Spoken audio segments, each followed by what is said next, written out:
السلام عليكم ورحمة الله وبركاته، كيف حالكم؟ إن شاء الله تكونوا بأحسن صحة وبأحسن حال، وشهر رمضان مبارك عليكم، ورجعت لكم اليوم فيديو جديد، وصفة جديدة على الطريقة الباكستانية. نشوف الفيديو للنهاية والمقادير. أنا حوالي دجاجة كاملة، أضفت إليها كوب من الزبادي وملعقة فلفل أحمر وملعقة كركم وملعقة من الملح، ثم خلطناهم مع بعض، خليناهم على جنب لمدة ساعتين حتى الناتج يتشرب من الزبادي والبهارات التي أضفناها. هنا معنا حبتين من الطماطم المقطعة وقليل من الزيت و15 حبة من الكاجو و15 حبة من اللوز، وقلبناهم على النار هادئة حتى أن البصل يذوب. بعدين خليناهم على جنب يبردوا وضربناهم بالخلاط.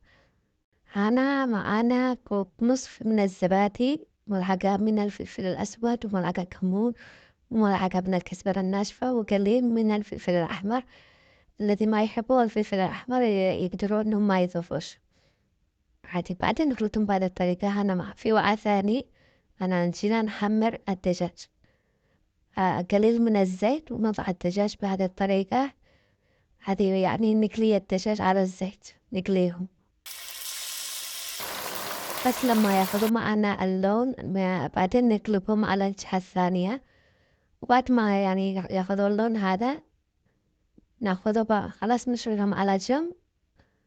نجيب وعاء ثاني نفعل بينه شوية زيت، نسخنه ونضيف حوالي ملعقة ونص من الثوم والزنجبيل الأخضر المهروس، ونحمرهم مش نحمرهم زيادة يعني ياخذوا لون ذهبي قليل. بعدين نضيف حوالي حبة ونص من الطماطم المعصورة وملعقة صغيرة من الصلصة الحمراء معجون الطماطم.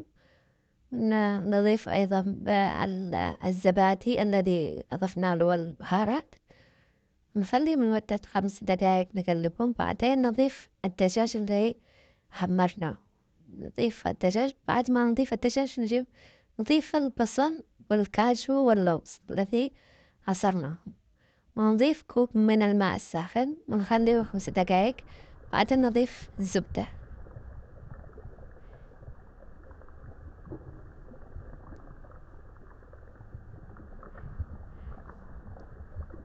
الزبدة أنا أضفها يعني قليلة، تقدروا يعني تستغنوا عنها، بس هذه تجيب طعم طعم التركاري. أنا أضفت بالأخير كزبرة مفرومة وقرن مسالة ومن أوراق الحلبة المجففة، يقولوا لها كسوري ميتي، وهي عبارة عن أوراق حلبة مجففة.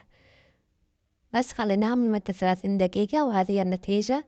وأتمنى أن أنتم تجربوا الوصفة وتقولوا رأيكم في التعليقات. وإذا أنتم أول مرة تشاهدوا الفيديو يا ريت تشتركوا في القناة وتفعلوا زر الجرس وتفعلوا زر الجرس حتى يصلكم كل جديد. وانتظروني في فيديو جديد وصفة جديدة، والسلام عليكم ورحمة الله وبركاته.